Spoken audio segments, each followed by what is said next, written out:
नमस्कार मेरे देशवासियों। पिछले काफ़ी दिनों से सोशल मीडिया पर यह दावा किया जा रहा है कि 5G की टेस्टिंग की वजह से कोरोना वायरस फैल रहा है। आज के इस वीडियो में हम ये जानने की कोशिश करेंगे कि क्या 5G टेस्टिंग की वजह से कोरोना वायरस फैल रहा है या फिर ऐसे मैसेज को वायरल करने के पीछे की असली कहानी क्या है। ये सब बताने से पहले मैं आपको बता दूं कि मैं खुद भी टेलीकॉम इंडस्ट्री में पिछले 12 सालों से काम कर रहा हूं।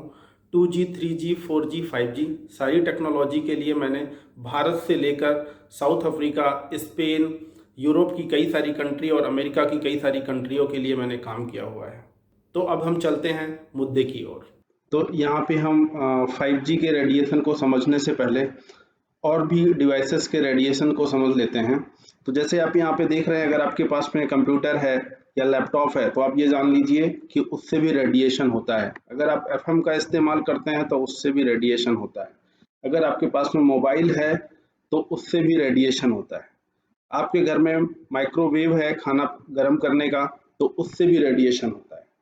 अगर आपके पास में रिमोट कंट्रोल यूनिट है, इधर वो टीवी चलाने के लिए या एसी चलाने के लिए, तो उससे भी रेडिएशन होता है। इसी तरीके से जो हम एक्सरे करवाते हैं तो एक्सरे से भी रेडिएशन होता है। सूर्य की जो किरणें आती हैं उससे भी रेडिएशन होता है। तो रेडिएशन कई तरीके का होता है, उसमें से कुछ प्रभावी होते हैं और कुछ कम प्रभावी होते हैं, ऐसे आप समझ लीजिए। तो इसको कैसे जानेंगे कौन सा कम प्रभावी है कौन सा ज़्यादा प्रभावी है। तो जो भी डिवाइसेस होती हैं उनके लिए सभी के लिए कुछ ना कुछ फ्रीक्वेंसी अलॉट होती है। तो अगर जिसकी फ्रीक्वेंसी जितनी कम होगी उसका रेडिएशन उतना ही कम होगा, जिसकी फ्रीक्वेंसी ज़्यादा होगी उसका रेडिएशन ज़्यादा होगा। तो अब जैसे हमारा कंप्यूटर है या लैपटॉप है तो इसका जो फ्रीक्वेंसी होता है वो नियर बाई 60 to 100 हर्ट्ज पे काम करता है। तो ये बहुत ही कम होता है, तो इससे बिल्कुल नेग्लिजिबल के बराबर रेडिएशन होता है। वहीं दूसरा डिवाइस जैसे हमारे पास रेडियो है, एफएम, हम लोग एफएम चलाते हैं तो देखते हैं जब हम ट्यून करते हैं एफएम तो कहते हैं 93.9 लगा लीजिए, 93.5 लगा लीजिए, 99.8 लगा लीजिए। तो ये क्या होता है, ये उसकी फ्रीक्वेंसी होती है। तो कुल मिला के जो एफएम होता है वो नियर बाई 87.5 से लेके 108 मेगाहर्ट्ज फ्रीक्वेंसी पे काम करता है। तो आप यहाँ पे देखिए इसकी जो फ्रीक्वेंसी है वो कंप्यूटर से थोड़ा सा अधिक है, तो एफएम का रेडिएशन जो होगा वो थोड़ा सा इससे ज़्यादा होगा। वहीं जैसे टीवी, तो टीवी की जो सिग्नलिंग होती है, टीवी जो काम करता है वो 350 मेगाहर्ट्ज पे काम करता है, जिसकी सिग्नलिंग एफएम से भी ज़्यादा है, या उसकी फ्रीक्वेंसी ऐसे कह सकते हैं, उसकी फ्रीक्वेंसी एफएम की फ्रीक्वेंसी से ज़्यादा है, तो उसमें टीवी में रेडिएशन एफएम के कंपैरिजन में ज़्यादा होगा। वहीं पे सेल फोन है, ये 1.9 टू 2.2 गीगाहर्ट्ज फ्रीक्वेंसी पे काम करता है। और माइक्रोवेव है, ये 3 टू 30 गीगाहर्ट्ज पे काम करता है। रिमोट कंट्रोल यूनिट 5.8 गीगाहर्ट्ज पे काम करता है। तो इसी तरीके से आप इसको समझिए कि जो जिसका भी फ्रीक्वेंसी अधिक होगा वो रेडिएशन ज़्यादा करेगा, जिसका फ्रीक्वेंसी कम होगा उसका रेडिएशन कम होगा। तो अब हम समझते हैं कि 2G में क्या फ्रीक्वेंसी यूज होती थी और 3G में क्या फ्रीक्वेंसी यूज होती थी और 4G और 5G में क्या फ्रीक्वेंसी होती थी और उससे रेडिएशन पे क्या इम्पैक्ट पड़ेगा। तो 2G में आप देखिए, 2G में जनरली देखिए ये फ्रीक्वेंसी स्पेक्ट्रम जो यूज होता है वो डिफरेंट डिफरेंट कंट्री के लिए डिफरेंट डिफरेंट अलॉट होता है। वहाँ की गवर्नमेंट डिसाइड करती है कि कौन सा स्पेक्ट्रम किस ऑपरेटर को देना है या किस टेक्नोलॉजी के लिए देना है। तो जनरली 2G जो यूज होता है वो 800 या 900 या 1900 मेगाहर्ट्ज फ्रीक्वेंसी पे यूज होता है। वहीं 3G अगर हम देखें तो 3G 900, 1700, 1900 और 2100 मेगाहर्ट्ज पे भी यूज होता है। अब यहाँ पे आप ये समझिए कि 2G जो था उसकी जो मैक्सिमम बैंड फ्रीक्वेंसी थी वो 1900 मेगाहर्ट्ज थी।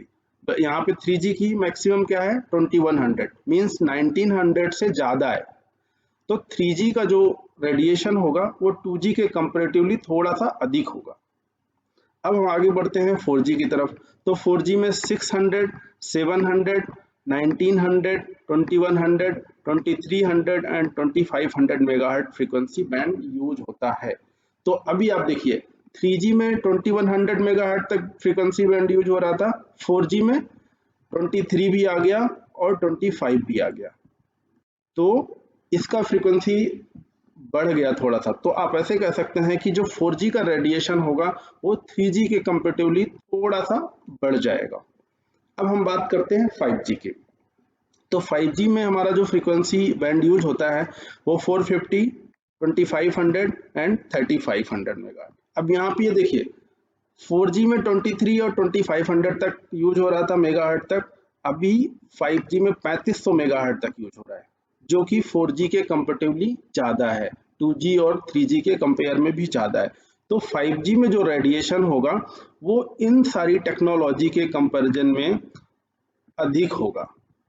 वहीं पे 5G में एक फीचर होता है मिलीमीटर वेव का, उस मिलीमीटर वेव में तो हम 28 और 39 गीगाहर्ट्ज फ्रीक्वेंसी भी यूज करते हैं, तो ये गीगाहर्ट्ज में है, इसको आप देखिएगा, जो कि मेगाहर्ट्ज से भी अधिक है। तो यहाँ पे रेडिएशन थोड़ा सा और अधिक बढ़ेगा। अब हम देखते हैं कि क्या 5G इंडिया में है क्या। तो मैं आपको बता दूं कि अभी तक दुनिया भर के 61 देशों में 5G लॉन्च हुआ है, जिसमें से इंडिया में अभी 5G लॉन्च नहीं हुआ है। रही टेस्टिंग की बात, तो पहले तो आप यहाँ पे देख लीजिए, ये वर्ल्ड का मैप है, जहां जहां भी ये ब्लू कलर दिख रहा है, जैसे ये यूएसए है और ये यूरोप का एरिया हो गया, ये चाइना हो गया, ये साउथ अफ्रीका हो गया, ये ऑस्ट्रेलिया हो गया, तो ये सारी जो कंट्रीज हैं जो डार्क ब्लू कलर की हैं, इन सब जगहों पर 5G लॉन्च हो चुका है। ये जो ग्रीन कलर है, अभी यहाँ पे 5G हमारा इंडिया, जैसे देखिए आप ग्रीन कलर से है, तो यहाँ पे भी 5G लॉन्च नहीं हुआ है। अब रही टेस्टिंग की बात, तो टेस्टिंग भी सिर्फ और सिर्फ अभी तक एक कंपनी ने टेस्टिंग किया हुआ है हैदराबाद में, वो कंपनी का नाम है एयरटेल। एयरटेल ने ही टेस्टिंग किया है, इसके अलावा अभी तक 5G की टेस्टिंग भी नहीं हुई है इंडिया में। तो अब ये समझिए कि क्या वो जो टेस्टिंग हुई है उससे इम्पैक्ट हुआ है क्या, कि उसकी वजह से कोरोना बढ़ा है क्या, जैसा हमें मार्केट में सुनने को मिल रहा है या मैसेजेस वायरल हो रहे हैं। तो 5G की जो टेस्टिंग हुई है वो हुई है 1800 या 1800 मेगाहर्ट्ज फ्रीक्वेंसी बैंड पे। अभी मैंने आपको बताया कि 1800 जो यूज होता था वो 3G या 2G के टाइम पे यूज होता था या 4G के टाइम पे यूज होता था। तो वो जो ओल्ड फ्रीक्वेंसी बैंड था हमारा, उसी पे टेस्टिंग हुई है। आप ऐसे दूसरे शब्दों में समझ सकते हैं कि 4G या 3G या 2G का जो जितना इम्पैक्ट था रेडिएशन का, उतना ही इम्पैक्ट उस टेस्टिंग से हुआ होगा, ऐसा समझ सकते हैं। लेकिन वो इम्पैक्ट भी आप ऐसे समझिए ना कि सिर्फ एक सिटी में हुआ है अभी टेस्टिंग, तो बस वहां पे हल्का सा इम्पैक्ट आया होगा, बट 5G की फ्रीक्वेंसी वहां पर भी यूज ही नहीं हुई, तो रेडिएशन उसकी वजह से इतना ज्यादा नहीं बढ़ेगा कि जो है वो किसी और को इफेक्ट करने लग जाए। जब पहले से already 4G 3G 2G technology चल रही थी, वो जितना इफेक्ट कर रही थी उतना ही वो 5G भी इफेक्ट करेगा, जिसने टेस्टिंग हुई है, उससे ज्यादा इफेक्ट नहीं करेगा। अब हम आते हैं कि ये मैसेज वायरल क्यों हो रहा है, कि ये 5G कोरोना को बढ़ा रहा है या इसकी वजह से खतरे बढ़ रहे हैं, ऐसा मैसेज वायरल क्यों हो रहा है। तो इसके पीछे एक बहुत बड़ी पॉलिटिक्स है, आप ये समझ सकते हैं, ये इंटरनेशनल लेवल की पॉलिटिक्स है।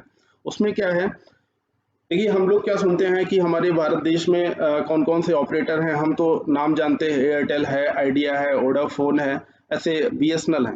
तो ये सारे जो ऑपरेटर हैं ये हमें सर्विस तो प्रोवाइड करते हैं, पर जो सर्विस प्रोवाइड करने के लिए जो इक्विपमेंट या हार्डवेयर का यूज होता है वो इन कंपनियों का खुद का नहीं होता है। तो वो किन कंपनियों का होता है, उन ये कंपनियां हैं either Nokia, Samsung, Ericsson, Motorola, Huawei और जेटी। ये 5-7 कंपनियां हैं जो वर्ल्ड वाइड इक्विपमेंट प्रोवाइड करती हैं। इन्हीं इक्विपमेंट को यूज करके सर्विस ऑपरेटर जो भी होते हैं वो हमें सर्विसेज देते हैं। तो अभी क्या हो रहा है, अभी हुआवे और जेट्टी ये दोनों कंपनियां जो हैं ये चाइना की कंपनी है, चाइनीज कंपनी है। वहीं नोकिया फिनलैंड की कंपनी है, सैमसंग साउथ कोरिया की है, एरिक्सन स्वीडन की है और मोटोरोला अमेरिका की कंपनी है। तो भारत देश ने क्या किया है कि चाइनीज कंपनी को अपने यहाँ पे इक्विपमेंट डिप्लॉय करने के लिए बैन कर दिया है। आप देखेंगे तो हुआवे और जेट्टी दोनों चाइनीज थी, दोनों को बैन कर दिया। अमेरिका में ये पहले से बैन थी ये दोनों कंपनियां, और भारत में भी अब ये बैन हो गई हैं। तो चाइना जो है वो चिढ़ गया है पूरी तरीके से। अब वो चिढ़ गया है तो अपना गुस्सा कहीं ना कहीं तो निकालेगा। तो जैसे आपने सुना है कि बहुत सारी पार्टियां हैं हमारे देश में, उन पार्टियों के राजनीतिक पार्टियों की बात कर रहा हूँ, उन पार्टियों का अपना खुद का IT सेल होता है। उसी तरीके से इंटरनेशनल देशों का भी एक IT सेल होता है। तो चाइना का जो IT सेल है वो क्या चाह रहा है कि कुछ ऐसा उटांग पटांग मैसेज को फैलाया जाए भारत में, जिससे उसकी टेस्टिंग को रुक जाए, क्योंकि उसको पता है उसका इक्विपमेंट तो भारत में यूज होगा नहीं, तो उल्टी सीधी हरकतें करने पे उतारू हो गया वो। तो उसने जो है ऐसे ही वायरल करना स्टार्ट कर दिया है कि भाई जो है 5G की टेस्टिंग से चिड़िया मर रही हैं, 5G की टेस्टिंग से जो है मानव की बॉडी पर इम्पैक्ट पड़ रहा है। बट रियलिटी में ऐसा कुछ नहीं है। अगर ऐसा होता तो आप ये सोचिए, दुनिया के 61 देशों में जहां पर 5G ऑलरेडी लॉन्च हो गया है, वो कहीं हमसे ज़्यादा आगे हैं, हमसे ज़्यादा पढ़े लिखे हैं वहाँ के लोग, जो है वहाँ की जो भी संस्थाएं हैं बिना टेस्टिंग के किसी चीज़ को अलाउ नहीं करती हैं।